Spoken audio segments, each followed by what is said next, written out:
हरे Krishna Krishna conscious books YouTube channel में आपका स्वागत है। हम रीड कर रहे हैं श्रील प्रभुपाद लीलामृत का द्वितीय भाग। हम रीड कर रहे हैं प्रकरण नंबर 60, जो हम यहाँ भी कंटिन्यू करेंगे। उनके सिएटल प्रवास के समय उनके शिष्यों के साथ रहने वाले भक्त बनने की आकांक्षा से आए। कई सप्ताह बाद प्रभुपाद ने उन अनुयायियों को दीक्षा दी जो लगभग 6 मास पूर्व इस्कॉन में सम्मिलित हुए थे। प्रभुपाद ने मंदिर कक्ष में मंत्रों तथा अग्नि यज्ञ के साथ पारंपरिक दीक्षा उत्सव संपन्न किया। वे अंतिम मंत्र पूरा करके भक्तों की ओर मुड़कर कह ही रहे थे, अब हरे कृष्ण कीर्तन करो। तभी एक महिला अतिथि ने कार्यवाही में विघ्न डाल दिया, जो हठयोग की स्थानीय शिक्षिका थी। उसने कहा, क्षमा करें, मैं आपसे कुछ कहना चाहती हूँ। प्रभुपाद ने कहा, कृपया ठहरे। वह चीखी, आप ऊंचे आसन पर क्यों बैठे हैं और ये लोग यहाँ नीचे बैठे हैं? ऐसा लगता है आप सिंहासन पर हैं। भक्तों ने विनम्र भाव से उसे रोकना चाहा, किंतु वह चाहती थी कि उसकी बात सुनी जाए। प्रभुपाद मौन थे। उसने पूछा, हर कोई आपको सिर क्यों झुकाता है? क्या आप नहीं जानते कि ईश्वर हर जगह है? हर कोई ईश्वर है। प्रभुपाद ने कहा, ठीक है, आप हमें कीर्तन करने दें। उसकी आवाज़ दीक्षा समापन के बाद कीर्तन में दब गई। जब कीर्तन समाप्त हो गया तो प्रभुपाद तब भी इस विध्वंसकारी अतिथि के विषय में सोच रहे थे। प्रभुपाद, कहाँ है वह लड़की? कहाँ वह चली गई? विष्णुजन, शायद मधुद्विष ने उसे समझा दिया। वह शीश झुकाने तथा अन्य चीज़ों के विषय में नहीं जानती थी। प्रभुपाद, उसका प्रश्न क्या था? विष्णुजन, वह सोच रही थी कि हम आपके समक्ष इसलिए झुक रहे हैं मानो आप ईश्वर हैं। वह इसका विरोध इसलिए कर रही थी क्योंकि ईसाई धर्म में कहा गया है कि किसी पुरुष के समक्ष नतमस्तक मत होना। प्रभुपाद हंसे, तो तुमने क्या समझाया? क्या तुमने यह नहीं बताया कि हम ईश्वर के रूप में नहीं अपितु ईश्वर के प्रतिनिधि के रूप में उसको सिर झुकाते हैं? क्या तुम इस तरह से नहीं समझा सके? मधुद्विष ने कहा, संभवतः वह यही है। क्या आप उससे बात करना चाहेंगे? वह योगिनी कमरा छोड़ चुकी थी और बाहर जॉय नामक नई लड़की से बात कर रही थी, जो प्रभुपाद के सिएटल प्रवास के प्रथम दिन से ही उनके शिष्यों के साथ रह रही थी। वह योगिनी जॉय की निर्विशेष योग के प्रति पुरानी रुचि को पुनः जीवित कर रही थी। प्रभुपाद की टीका टिप्पणी कर रही थी। यद्यपि जॉय चिल्ला रही थी तब जब प्रभुपाद की बुराई की गई, किंतु योगिनी को निर्विशेष भक्ति विरोध की दर्शन की बात करते हुए असमंजस में पड़ गई थी। जैसे ही प्रभुपाद मंदिर छोड़कर अपनी कार में प्रविष्ट होने वाले थे कि उस योगिनी ने उनका रास्ता रोका और अपशब्द कहती रही। उसने कहा, किसी को सिर नहीं झुकाना चाहिए क्योंकि हर कोई ईश्वर है। प्रभुपाद क्रुद्ध हो उठे।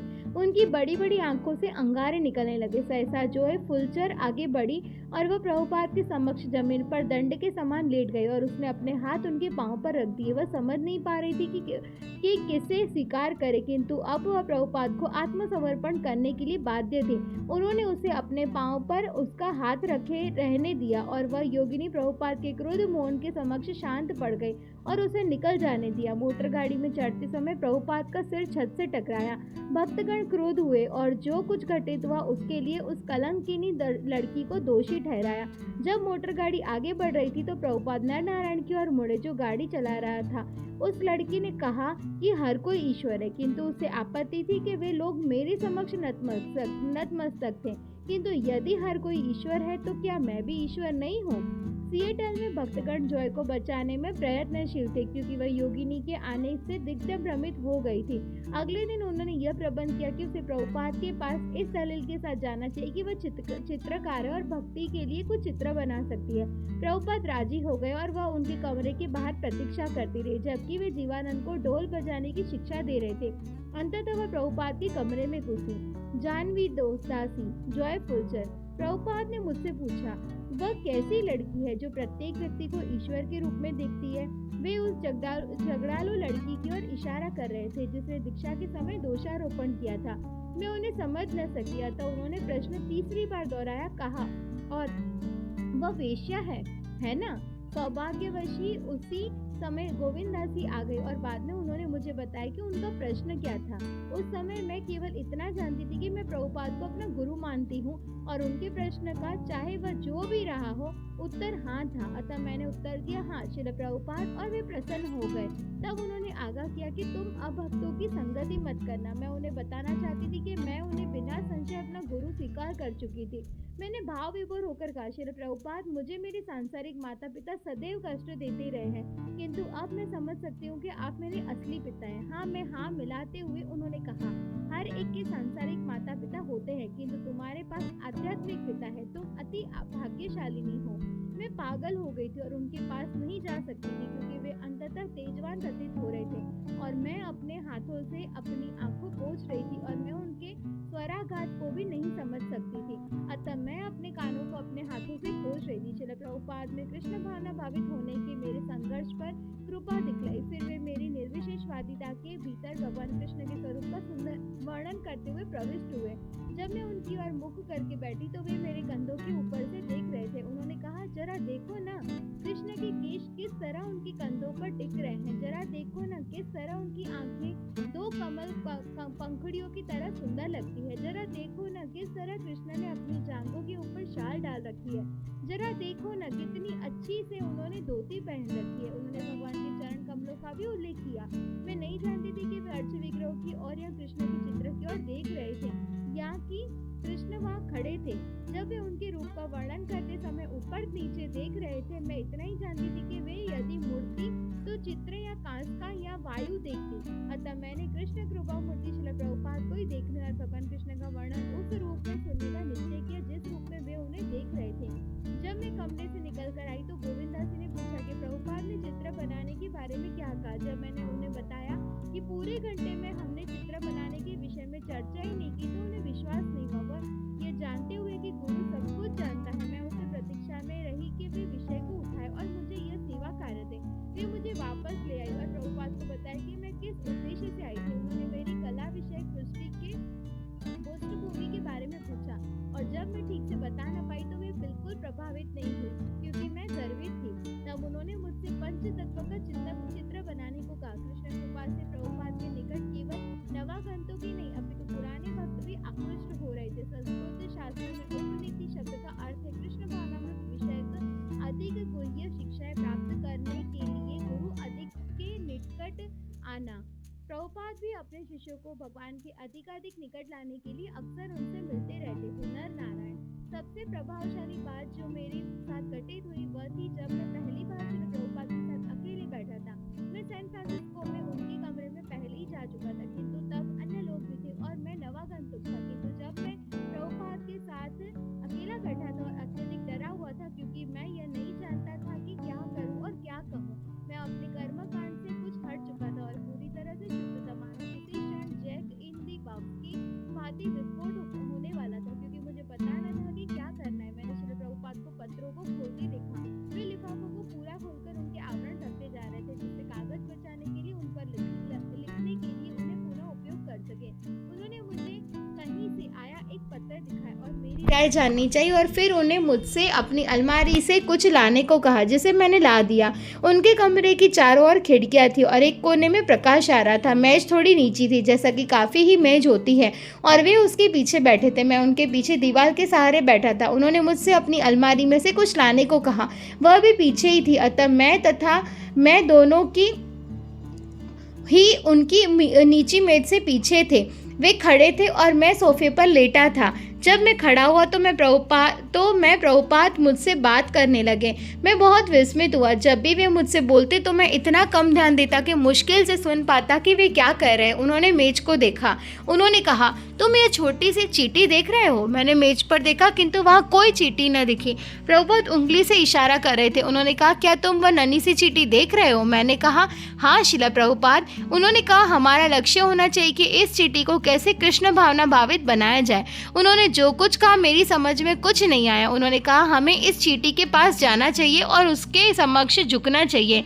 और प्रभुपाद उस मेज पर अदृश्य चींटी के समक्ष झुक गए और अपनी तर्जनी तथा अंगूठा दोनों को मिलाकर चींटी की तरफ आगे कर दिया। तुम्हें हरे कृष्ण कीर्तन करना चाहिए। और उन्होंने कहा, हमें थोड़ा प्रसाद देना चाहिए। यदि हम यह करते हैं तो हमारा समूचा आंदोलन सफल होगा।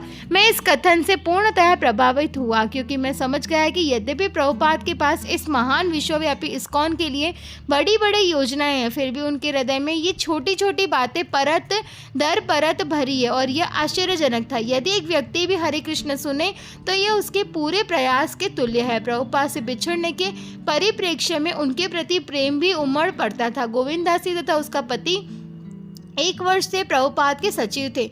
वे जहाँ भी गए उनके साथ साथ रहे। पश्चिमी तट से बोस्टन, मॉन्ट्रियल, सेंटा फे तक वे उनके साथ उनके अंतरंग परिवार की तरह सदैव रहे और उनके साथ रहने के कारण वे उनके प्रति अत्यधिक आसक्त थे। किंतु प्रभुपाद ने कृष्ण भावनामृत का विस्तार करने की अपनी इच्छा के कारण गोविंद दास जी के पति गौर सुंदर को अपने सिएटल जाने से पूर्व हवाई भेज दिया था कि वह वहां जाकर एक इस्कॉन केंद्र खोले। सिएटल में प्रभुपाद ने गोविंद दास जी से कहा कि वह अपने पति के पास चली जाए। गोविंद दास, यदि प्रभुपाद कहते बहुत अच्छा तो आपका जीवन पूर्ण होता, चाहे वह चपाती या मूंगफली पकाने बनाने के लिए, चित्र बनाने के लिए या कीर्तन करने अथवा अन्य किसी काम के लिए हो। यदि वे कहते बहुत अच्छा और मुस्का देते तथा अपना सिर हिला देते, तब तो उस क्षण के लिए आपके जीवन की आकांक्षा पूरी हो जाती है। उन्हें हंसाना या प्रसन्न देखना जीवन का लक्ष्य था और तब आपको मुक्ति जैसी वस्तु स्मरण नहीं पाती। तब ऐसा लगता है मानो स्वर्ग जाने या कृष्ण लोक भी जाने का विचार दूर हो गया। किंतु इस समय मैं जान गई थी कि मैं शीघ्र ही श्रील प्रभुपाद से विदा होने वाली हूँ। मैं उनसे बहुत अनुरक्त थी और अर्धरात्रि में चिल्लाकर जाग पड़ती। प्रायः हर रात स्वप्नों में या नींद में मैं चिल्ला उठती, क्योंकि मैं शीघ्र ही उनसे विलग होने जा रही थी और मैं अलग होना चाहती नहीं थी। यह अति पीड़ादायक समय था।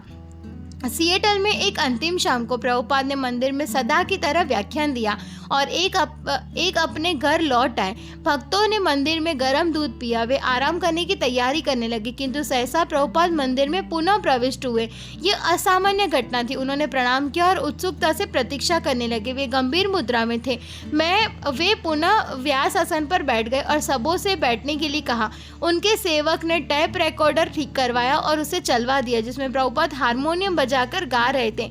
भक्तगण उलझन में एक दूसरे को देखने लगे। भक्तों के समक्ष लगभग आधे घंटे तक प्रभुपाद का सुंदर भजन बंदे हम चला। बाद में प्रभुपाद ने कहा, मुझे भारत में अभी अभी एक तार मिला है। जिस व्यक्ति ने मुझे संन्यास दिया था उन्होंने शरीर त्याग दिया है। उन्होंने कहा, मनुष्य को ऐसे व्यक्ति से संन्यास लेना पड़ता है जो स्वयं सन्यासी हो। मैंने कभी नहीं सोचा था कि जीवन में कभी संन्यास लूंगा। गृहस्थ जीवन में जब मैं अपनी पत्नी तथा बच्चों के बीच था तो मैं स्वप्न देखता था कि मेरे गुरु मुझे पुकार रहे और मैं उनका पीछा कर रहा हूँ। जब मेरा स्वप्न समाप्त हुआ तो मैं सोच रहा था कि मैं कुछ भयभीत हो गया हूँ। मैं सोचने लगा, ओ गुरु महाराज मुझे सन्यासी बनाना चाहते हैं, मैं किस तरह सन्यास ग्रहण करूं? उस समय मैं अधिक संतुष्ट अनुभव नहीं कर रहा था, क्योंकि मुझे अपना परिवार छोड़कर साधु बनना पड़ेगा। उस तरह यह भयावह चीज थी। कभी कभी मैं सोचा करता, नहीं मैं सन्यास ग्रहण नहीं कर सकता, किंतु मैंने पुनः वही स्वप्न देखा तो वह तरह में भाग्यशाली था।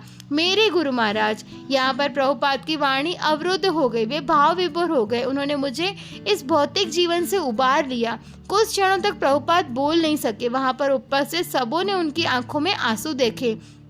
तब वे आगे बोले, यद्यपि यह अवसर ऐसे व्यक्ति के दिव्यांग न होने का है जिसने संन्यास दिया था।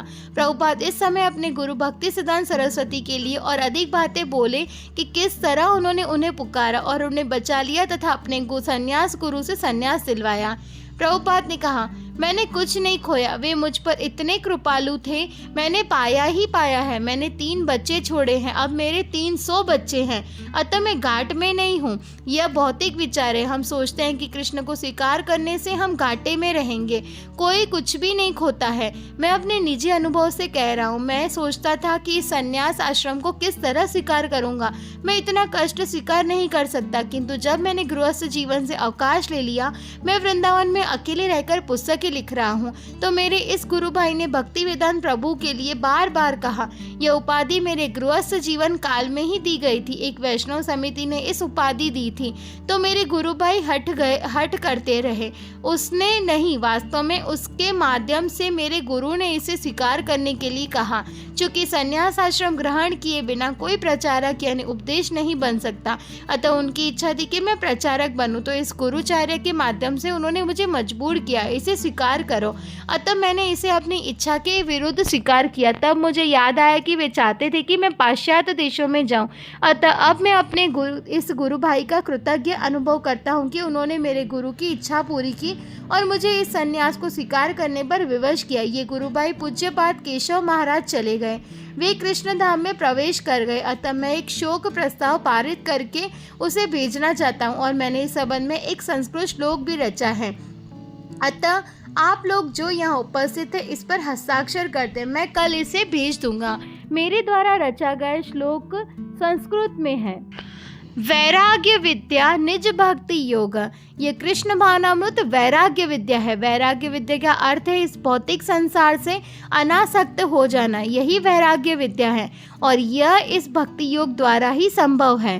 वैराग्य विद्या निज भक्ति योगम अपायामाम, यह औषधि के तुल्य है। बच्चा औषधि ग्रहण करने से डरता है, इसका भी मुझे अनुभव है। अपने बचपन में मैं जब बीमार पड़ता तो मैं बहुत जिद्दी होता था, मैं ये औषधि नहीं लूँगा, अतः मेरी माता एक चम्मच से उस औषधि को मेरे मुंह में ठूस देती थी। मैं इतना जिद्दी था, इस तरह से मैं संन्यास नहीं लेना चाहता था, किंतु इस गुरु भाई ने मुझे बाध्य किया, तुम्हें संन्यास ले लेना चाहिए। अपाययाम, उसने मुझे दवा पीने के लिए बाध्य किया। अनविष्णुम अंधम, मैं क्यों अनिच्छुक था। अनविष्णुम का अर्थ है अनिच्छुक, अंधम का अर्थ है अंधा, जो अपना भविष्य नहीं देख सकता। ये आध्यात्मिक जीवन सर्वाधिक दीप्यमान भविष्य है, किंतु भौतिकतावादियों को यह दिखता नहीं, किंतु वैष्णव जन गुरुजन बाध्य करते हैं। इस दवा को पियो, देखा न। अपाययाम माम अनविष्णुम अंधम श्री केशव भक्ति प्रज्ञानम, तो मेरे इस गुरु भाई का नाम केशव या भक्ति प्रज्ञ केशव है। कृपाम्बुद्धि, उन्होंने मेरे ऊपर कृपा की क्योंकि वे कृपा के सागर थे, अतः हम उस वैष्णव कृपाम्बुद्धि को नमस्कार करते हैं। वांछा कल्पतरुभ्यश्च कृपा सिंधुभ्य एव च, वैष्णव जन यानी भगवान के प्रतिनिधि इतने दयालु हैं, वे कृपा का सागर कष्ट भोग रही मानवता में वितरित करने के लिए लाते हैं। कृपाम्बुद्धिश्च तमहम प्रपद्ये, अतः मैं इस कृपा सिंधु को सादर नमस्कार करता हूँ क्योंकि उन्होंने संन्यास आश्रम अपनाने के लिए मुझे बाध्य किया। वे अब इस संसार में नहीं रहे, वे कृष्ण धाम में प्रविष्ट हो गए हैं, अतः मैं अपने शिष्यों सहित उन्हें नमस्कार करता हूँ। संन्यास लेने के पहले दिन मैंने यह नहीं सोचा था, किंतु मुझे स्मरण था कि मुझे अंग्रेजी में बोलना पड़ेगा। मुझे स्मरण है संन्यास के दिन एक बोझ था, अतः सर्वप्रथम मैं अंग्रेजी में बोला। अतः यह सब उच्च अधिकारी कृष्ण की व्यवस्था है। हम इस तरह लिख रहे हैं, यह प्रस्ताव रखा गया है कि इस्कॉन के अधो हस्ताक्षरी सदस्य तथा भक्त आज 21 अक्टूबर 1968 को कृष्ण कृपा मूर्ति एसी भक्ति वेदांत स्वामी की अध्यक्षता में अपनी सिएटल शाखा में ओम विष्णु पदाय श्री श्रीमद् भक्ति प्रज्ञान केशव गोस्वामी महाराज, जो कि हमारे गुरु के संन्यास गुरु थे, उनके निधन का समाचार सुनकर हम शोक व्यक्त करते हैं। और 6 अक्टूबर 1968 को पश्चिम बंगाल के उनके मुख्य आवास नवद्वीप पर हम श्रीमद् बीपी केशव गोस्वामी महाराज के चरण कमलों पर इस अवसर पर अपने गुरु द्वारा रचित श्लोक के साथ सादर नमस्कार करते हैं। मैंने तुम लोगों को पहले ही इस श्लोक का अर्थ समझा दिया है, अतः मैं चाहता हूँ कि तुम सभी इसमें हस्ताक्षर करो और मैं इसे कल हवाई डाक से भेज दूंगा। क्या तुम लोग के पास पेंसिल है? सर्वप्रथम प्रभुपाद ने हस्ताक्षर किए और फिर इस पत्र को कार्तिकेय को दे दिया कि वह कमरे के प्रत्येक भक्त से हस्ताक्षर करा ले। उन्होंने बारी बारी से कागज को फर्श पर रखकर उसमें अपने हस्ताक्षर कर दिए। कागज लिखे हुए भक्त को कई अतिथियों के पास से गुजरना पड़ा, किंतु प्रभुपाद ने कहा नहीं, यहाँ पर हर कोई उपस्थित है और वे सब इसके साक्षी है। अंत में श्रील प्रभुपाद के सेवक कार्तिकेय ने हस्ताक्षर किए। कार्तिकेय ने कागज को फर्श पर रखा और धीरे धीरे अपना हस्ताक्षर किया। इस बीच प्रभुपाद अपने व्यासासन में आगे झुककर बहुत गौर से देखते रहे। प्रभुपाद द्वारा सिएटल छोड़ने के पूर्व अधिकांश भक्त सैन फ्रांसिस्को तथा लॉस एंजलिस के अपने अपने मंदिरों को लौट गए। प्रभुपाद की विदाई के पूर्व कुछ दिन तक केवल आधा दर्जन भक्त उनके साथ रहे। प्रभुपाद को यूएस कंसुलेट से साक्षात्कार हेतु मॉन्ट्रियल जाना था। उन्हें कनाडा में आव्रजक मान लिया गया था, अतः अब वे यूएस में स्थायी नागरिकता प्राप्त करने का प्रयास कर रहे थे। खर्च को देखते हुए वे अकेले ही मॉन्ट्रियल हवाई यात्रा करेंगे। उन्होंने वहां कुछ दिन रुकने की योजना बनाई थी। उसके बाद वे सेंटा फे न्यू मैक्सिको के नए मंदिर सेंटर को देखने वायुयान से जाएंगे और तब लॉस एंजलिस वापस जाएंगे। गोविंदासी ने हवाई जहाज में ले जाने के लिए प्रभुपाद का प्रिय भोजन कचौड़ियाँ बनाई थी। प्रभुपाद ने उसे सिखाया था कि किस तरह उन्हें पकाया जाना चाहिए। इनमें से एक गुर यह था कि गर्म घी में कचौड़ियों को एक बार रखा जाए जिससे वे फूल जाए और तब उन्हें ठंडा करके फिर से घी में पकाया जाए। उन्होंने कहा था उन्हें 2 बार पकाओ जब तक कि वे लाल न हो जाए। अभी वह बना रही थी और कचौड़ियाँ गर्म थी कि एक प्रभुपाद ने कचौड़ी चखनी चाहिए, किंतु जब वे एक के बाद एक दूसरी मांगने लगे तो गोविंदास जी ने कहा, प्रभुपाद आप तो सभी कचौड़ियाँ खा जाएंगे, आपकी यात्रा के लिए कुछ भी नहीं बचेगी। प्रभुपाद ने उत्तर दिया, परवाह मत करो, मुझे और दो, मेरी यात्रा की परवाह मत करो। गोविंदास जी के अनुसार उन्होंने 8 कचौड़ियाँ खा ली और उसने यात्रा के लिए और तैयारी की। जानवा दासी, अगले दिन श्रील प्रभुपाद को मांसटेल के लिए रवाना होना था, अतः मुझसे उनके लिए माला तैयार करने के लिए कहा गया। मैंने पतले डोरी से उन्हें कुछ किंतु देर से माला तैयार की। हमें पहले ही विलंब हो चुका था और प्रभुपाद के हवाई अड्डे तक ले जाने में हमें और विलंब हो गया था। जब हम अपने मंदिर से चलकर आधे घंटे में उनके कमरे में आए तो हर्षनानी उनके घर से दौड़ती बाहर आई और हमें बताया कि उसने उन्हें इतने पूर्व इतना क्रोध कभी नहीं देखा था। उसने आगाह किया कि देरी होने के लिए हमें डांट पड़ेगी। तत्पश्चात गोविंदासी बाहर आई और हर्षनानी ने जो कहा था उसकी पुष्टि की। फिर कार्तिकेय बाहर आया, वह भी डरा हुआ था। तब उसके पीछे प्रभुपाद थे। उपेंद्र उन्हें माला न पहनाकर उनके समक्ष नतमस्तक हुआ और हाथ में ली हुई माला हिल रही थी। प्रभुपाद ने वह माला पहन ली और प्रतिवाद का एक शब्द भी बोले बिना वे मोटर गाड़ी में चढ़ गए। नर नारायण, बिल्वा मंगल को मोटर गाड़ी चलानी नहीं आती थी, वह इधर उधर हिल डुल रहा था और हम डाउनटाउन क्षेत्र की ओर जा रहे थे। प्रभुपाद ने कहा, कौन जानता है कि हवाई अड्डे तक कैसे पहुंचा जाए। हम सब एक दूसरे का मुंह ताकने लगे। हम में से कोई भी सिएटल हवाई अड्डे नहीं गया था और उनके वायुयान के लिए देरी हो रही थी। मैंने कहा, मेरी समझ में इस रास्ते से। प्रभुपाद ने मेरी ओर तीक्ष्ण दृष्टि से देखा और कहा, सोचता हूँ सोचना का अर्थ यह नहीं कि तुम नहीं जानते। अंत में एक प्रवेश द्वार आया जहाँ मैं रुक गया। प्रभुपाद ने कहा, मैं टैक्सी लेना चाहता हूँ, तुम नहीं जानते। उन्होंने और भी कड़ी बातें कही जिससे मेरा मस्तिष्क रुद्र हो गया। मैं रुका और बोला, श्रील प्रभुपाद हम एक क्षण प्रतीक्षा करें, हम अवश्य ही रास्ता पालेंगे। मैंने तुरंत खिड़की से उस पार एक राहगीर को पूछा, हवाई अड्डा किधर है, और उसने बताया कि वहाँ कैसे जाना है। प्रभुपाद क्रुद्ध थे क्योंकि वे हवाई अड्डे पर न केवल समय से अभी तो कम से कम 1 घंटा पहले पहुंचना चाहते थे और हम उस रास्ते पर चलते रहे, किंतु वह लड़का मोटर गाड़ी चलाना नहीं जानता था। हमारी कार भीषण तूफान में फंसी, नाव की बातें इधर उधर डगमगा रही थी और प्रभुपाद विक्षुब्ध देख रहे थे। मैं पीछे बैठा था और हर झटके पर लड़कियां एक दूसरे का हाथ पकड़कर तव कर कमल वरे का जाप करने लगी। हम गाड़ी चलाते रहे और कृष्ण कृपा से उड़ान से आधा घंटा पहले हम हवाई अड्डे पर पहुंच गए। जानवा दासी, जब हम हवाई अड्डे पर पहुंच गए तो प्रभुपाद अगले दरवाजे से उतर गए और पतले धागे से गूंथी और घुटने तक लटक रही उनकी माला तुरंत टूट गई, किंतु वे टूटे सिरों को समेटकर अपना सिर ऊंचा किया और झुकी पीठ सहित बड़ी शान से चलने लगे। तब भक्तों ने मुझे फूल की पंखुड़ियाँ उनके चरणों पर फेंकने के लिए दी। मैंने सोचा कि इन पंखुड़ियों को इधर उधर डालने से एयरलाइन में व्यतीत क्रम आ सकता है। मैंने पंखुड़ियों को ऐसे वैसे फेंक दिया जब तक प्रभुपाद ने यह नहीं कहा, ठीक है अब और पंखुड़ियां मत फेंको। तब हम सब उड़ान की प्रतीक्षा करने बैठ गए। मैं कुछ खिन्न थी और उनके पाँव के पास बैठी थी। उन्होंने नीचे देखा और चिर परिचित आशीर्वाद देते हुए वे बोले, सब कुछ ठीक तो है।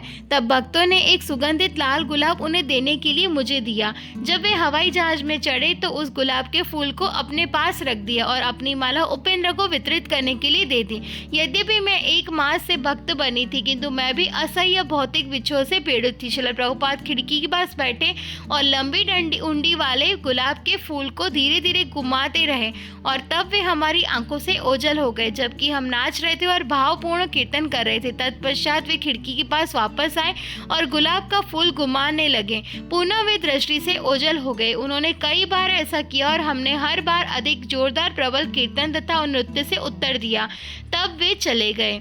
27 अक्टूबर 1968। प्रभुपाद मॉन्ट्रियल से शिकागो तक की प्रातःकालीन उड़ान में अकेले यात्रा कर रहे थे। जब वे प्रातःकाल शिकागो पहुंचे और ओहेर एयरपोर्ट की व्यस्त टर्मिनल इमारत के भीतर लोग बरामदों में से होकर तेजी से आगे बढ़ रहे थे। यहाँ सही द्वार पाने के लिए सिर के ऊपर लगे टेलीविजन पर्दे पर उत्सुकता पूर्वक देख रहे थे। प्रभुपाद को सेंटा फे न्यू मैक्सिको के लिए तुरंत ही आगे की उड़ान को पकड़ना था। प्रभुपाद ने सिर के ऊपर लगे टेलीविजन पर्दे पर अपनी उड़ान का द्वार नंबर देखा और तत्पश्चात वे भीड़ भरे गलियारे से आगे बढ़ने लगे। इतनी भीड़ थी कि दम घुट रहा था और क्षण भर रुकना भी कष्टमय था। जब प्रभुपाद भीड़ भरे लंबे गलियारे से गुजर रहे थे तो पास से गुजरने वाले उन्हें उत्सुकता की दृष्टि से देख रहे थे। वे सीढ़ियों के पास आए और भीड़ के साथ उनमें से तेजी से नीचे उतरने लगे। सहसा वे रुक गए और संतुलन खो बैठे। उनका झोला गिर गया और वे कई सीढ़ियों नीचे गिर गए। वे उठे नहीं, उनका हाथ कट गया था और कई स्थानों पर पीड़ा हो रही थी। तब एक भद्र पुरुष आया, उन्हें उठाने में सहायता की और उनका झोला उन्हें पकड़ाया। भीड़ गुजरती रही किंतु वह व्यक्ति वहीं खड़ा था और पूछ रहा था कि प्रभुपाद आप ठीक तो हैं? प्रभुपाद ने इस व्यक्ति को धन्यवाद दिया और कहा कि अब वे स्वयं चले जाएंगे। सेंटा फे जा रहे वायुयान में प्रभुपाद ने अपने हाथ पर दृष्टि डाली। कटे हुए स्थान पर थोड़ा रक्त निकलकर थम गया था किंतु अब एक रगड़ उभर आई थी। जब प्रभुपाद मास्टियर हवाई अड्डे पर पहुंचे तो एक संवाददाता ने उनसे पूछा था, स्वामी जी, यात्राओं में आपको क्या कठिनाई होती है? और प्रभुपाद ने उत्तर दिया, मुझे कोई कठिनाई नहीं होती है। आपको कठिनाइयाँ होती है, कठिनाई तो आपको है। और यह तथ्य था। प्रभुपाद तो एकमात्र कृष्ण पर आश्रित थे, अतः उन्हें कोई समस्या नहीं होती थी। प्रहलाद महाराज की प्रार्थना में भी यही था, हे श्रेष्ठ पुरुष, मैं भौतिक शरीर से तनिक भी भयभीत नहीं हूँ, क्योंकि मैं जहाँ भी रहता हूँ आपकी ही यश तथा लीलाओं के विचारों में मग्न रहता हूँ। मेरी चिंता तो केवल उन मूर्खों तथा मूढ़ों के लिए है जो भौतिक सुख तथा अपने परिवारों, समाजों तथा देशों के भरण पोषण के लिए बड़ी बड़ी योजनाएं बनाते हैं। मुझे तो उनके प्रति प्रेम भाव की चिंता रहती है। किंतु संवाददाता ने केवल मूर्खतापूर्ण बात लिखी थी। मौन उच्च धर्माधिकारी सिएटल मंदिर में प्रभुपाद का साक्षात्कार लेने कमरा तथा प्रकाश से लैस एक टेलीविज़न समाचार टोली आई थी और उसी रात्रि के साक्षात्कार का एक अंश टेलीविज़न से दिखाया गया था। उसमें अनुकूल सामग्री थी किंतु वॉशिंगटन विश्वविद्यालय के एक ईसाई मिनिस्टर भी मिलर ने प्रभुपाद द्वारा विश्वविद्यालय में प्रचार कार्य के विरोध में लिख मारा था, किंतु प्रभुपाद के इसका उत्तर दिया था कि गिरजाघर अनेक बालकों तथा बालिकाओं को तुष्ट करने में असफल रहा। अतः यदि उनमें से कुछ उनके अनुयायी बनकर पापमय जीवन त्याग रहे हैं तो ईसाइयों को इसका विरोध क्यों करना चाहिए? उन्होंने तो प्रसन्न होना चाहिए। एल्बुकर्क हवाई अड्डे पर सेंटा फे मंदिर के अध्यक्ष हरिनाम तथा गोविंदासी प्रभुपाद से मिले, किंतु उन्होंने विचित्र समाचार देते हुए उनका स्वागत किया। गोविंदासी ने कहा, प्रभुपाद, यहाँ के मंदिर के पास कोई धन नहीं है, अतः अब यहाँ नहीं रुक सकते, आपको लॉस एंजलिस जाना होगा। प्रभुपाद हरिनाम की और मुड़े, तुमने मुझे यहाँ आने के लिए क्यों कहा? हरिनाम ने गोविंदासी की ओर देखा और फिर अपना पाँव हटाया जिसमें दर्द हो रहा लग रहा था। उसने माफ़ी मांगी और समझाया कि गत रात्रि उसे एक काली मकड़ी ने काट लिया था, किंतु प्रभुपाद के प्रश्न का उत्तर नहीं मिला। प्रभुपाद ने जानना चाहा, तो तुम क्या करने जा रहे हो? मैं आज रात को लॉस एंजलिस नहीं जा सकता। उन्होंने हरिनाम से नज़र हटाकर गोविंदासी की ओर देखा। मुझे कम से कम आज रात किसी होटल में एल्बुरुक में रुकना पड़ेगा। गोविंदासी ने सही किराए वाली कमरे के ढूंढने के लिए टेलीफोन बनने का भार उनके ऊपर ले लिया। जब वह चली गई तो हरिनाम ने प्रभुपाद के बैठने के लिए एक स्थान ढूंढ निकाला। गोविंदासी कह रही थी, आपकी तबीयत ठीक नहीं है। हरिनाम ने कहा, मेरी तबीयत की चिंता मत करो। प्रभुपाद ने कहा, मैं बीमार नहीं हूँ। गोविंदासी बीमार है। मैं नहीं तो तुम क्या करने जा रहे हो? गोविंदासी लौटकर आ गई और उसने बताया कि उसे कोई उपयुक्त माटेल नहीं मिल सका। फिर वह चिल्लाने लगी। उसने दलील की, प्रभुपाद, आप कृष्ण को जानते हैं, कृष्ण हमसे क्या कराना चाहते हैं? प्रभुपाद ने क्रुद्ध होकर कहा, बात यह नहीं है, कृष्ण यह जानना चाहता है कि तुम क्या करना चाहती हो। हरिनाम को गोविंदासी के मनोभाव से निराशा हुई और सहसा उसने निर्णय लेने का मन बनाया। उसने कहा, मेरे विचार से हमें सेंटा फे चलना चाहिए। प्रभुपाद राजी हो गए। यही एकमात्र रास्ता था। अपराह्न 4 बजे मंदिर की गाड़ी में चढ़कर वे एल्बुकर्क से सेंटा फे के लिए 60 मील की यात्रा पर रवाना हो गए। सड़क की दोनों ओर असाधारण आकार के बने घने बादल छाए थे। हरिनाम ने कहा, मैंने आज जैसे सुंदर बादल कभी नहीं देखे। 1.5 घंटे बाद जब एक छोटी सी स्टोर फ्रंट इमारत के निकट पहुंचे तो प्रभुपाद ने हाथ से लिखा बोर्ड देखा। स्वामी जी आ रहे हैं। उन्होंने कहा, हाँ, और वे मुस्कुराने लगे। न्यू मैक्सिको आने तक उनकी पहली प्रसन्नता की अभिव्यक्ति थी। तो तुम लोग मेरे आने के लिए आशान्वित थे। प्रभुपाद को हरिनाम पिछले दरवाजे से नवीन रंग किए हुए कमरे में ले गया। लिनोलियम की फर्श पर गालीचा बिछा था। लकड़ी की मेज वेदी थी। और एक तकिए समेत मद्रास कपड़े से ढका क्रेंट यानी पेटी प्रभुपाद का आसन था। प्रभुपाद ने पेटी पर न बैठकर फर्श पर बैठना अच्छा समझा और सारे भक्त तथा अतिथि उनकी चारों ओर बैठ गए। चारों ओर देखकर प्रभुपाद ने कहा, यह अच्छा कमरा है, मैं यहीं ठहरूंगा। गोविंदासी प्रभुपाद के लिए एक प्लेट में कटे हुए फल ले आई और प्रभुपाद ने लड्डू तथा कचौड़ी से भरा अपना झोला खोला।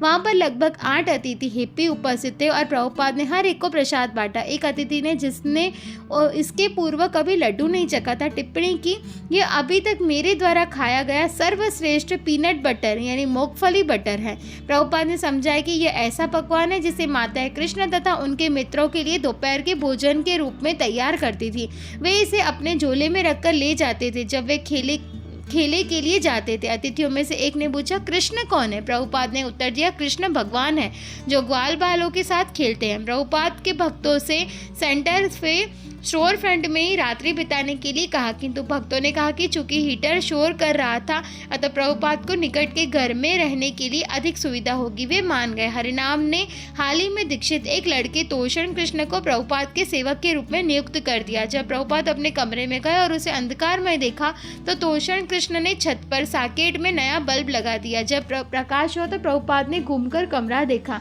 और उसे लगभग खाली पाया। फर्श पर चटाई तो थी किंतु तकिया नहीं था, डेस्क भी नहीं थी। अतः प्रभुपाद ने अपने सूटकेस पर ही जो लकड़ी की एक पेटी थी जिसे एक भक्त ने सिएटल में बना दिया था, अपनी पुस्तकें व्यवस्थित करके उसे अपनी डेस्क बना लिया। प्रभुपाद ने कहा, क्या तुम टाइप करना जानते हो? नहीं। उस रात प्रभुपाद सड़क की तेज रोशनी के कारण सो नहीं पाए, अतः वे बैठकर अपनी डेस्क पर श्रीमद् भागवत के श्लोकों पर तात्पर्य लिखते रहे।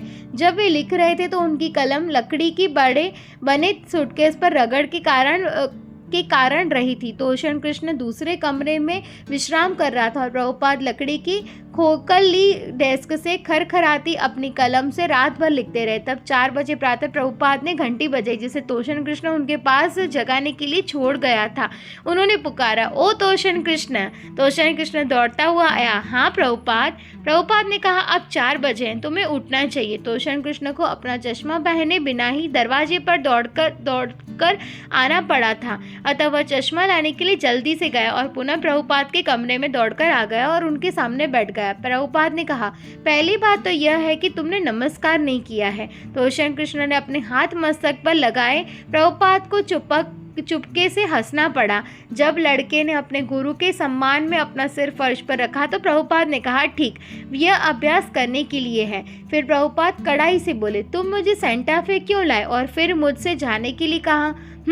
तोषण कृष्ण तो अभी 2 महीने से ही भक्त बना था, समझ न सका कि वह क्या कहे। प्रभुपाद ने फिर पूछा, ऐसा क्यों है? तुमने ऐसा क्यों किया? गोविंदासी। प्रभुपाद बोलते हुए हंसते जा रहे थे। कभी भी स्त्री की बात मत सुनो। फिर कड़ाई से तोषण को सावधान किया, हंसो मत। उसने क्या कहा? वह आपके स्वास्थ्य के बारे में चिंतित थी क्योंकि यहाँ पर चढ़ाई पड़ती है। उसने कुछ डॉक्टरों तथा अपने मित्रों से पूछा था और उसे चिंता हो गई थी कि ऊंचाई से आप पर बुरा प्रभाव पड़ सकता है। वैसे वह स्वयं बीमार रहती है, यहाँ आते ही वह बीमार पड़ गई, इसलिए उसने हरिनाम को आश्वस्त किया कि वे सब आपसे कहे कि आपको यहाँ पर नहीं ठहरना चाहिए। प्रभुपाद हंसने लगे और कहने लगे, गोविंदासी सदा बीमार ही रहेगी, वह स्वर्ग में भी बीमार रहेगी। किंतु तोषण घबरा कर देखता रहा। तो वे लोग सोचते हैं कि स्वामी जी यहाँ आएंगे तो मर जाएंगे। प्रभुपाद ने खिड़की की ओर इशारा किया, यहाँ पर बहुत से लोग जीवित हैं। तोषण कृष्ण प्रातः ठंड हो गई थी, अतः उसने मुझसे स्टोव के सभी बर्नरों को चालू करने के लिए कहा। उन्होंने अपने सिर को रगड़ा और गुरु वंदना करने लगे। वे कुछ गाते कुछ कहते और जब प्रार्थना पूरी हो गई तो हम दोनों ने मिलकर जप किया। मैं जानता था कि मैं अति भाग्यशाली हूँ। फिर उन्होंने मुझसे छोटे छोटे कार्य करने तथा स्टोव के बर्नर बुझाने को कहा। अब तुम एक बर्नर बुझा सकते हो, अब तुम दूसरे को भी बुझा दो, अब कुछ गर्म हो रहा है। फिर हम प्रातःकालीन भ्रमण पर गए। मुझे प्रभुपाद से कुछ भी नहीं पूछना था क्योंकि मैं थोड़ा ही दर्शन जानता था। वे बता रहे थे कि किसी का भाग्यशाली जीवन तब शुरू होता है जब वह किसी भक्त से मिलता है। उस रात्रि लगभग 40 अतिथि मंदिर में आए। सामान्य उपस्थिति से यह संख्या काफी बड़ी हुई थी। श्रोता लगभग युवा दंपति थे और प्रभुपाद ने राधा तथा कृष्ण के विषय में बातें की जो अत्यंत उपयुक्त थे।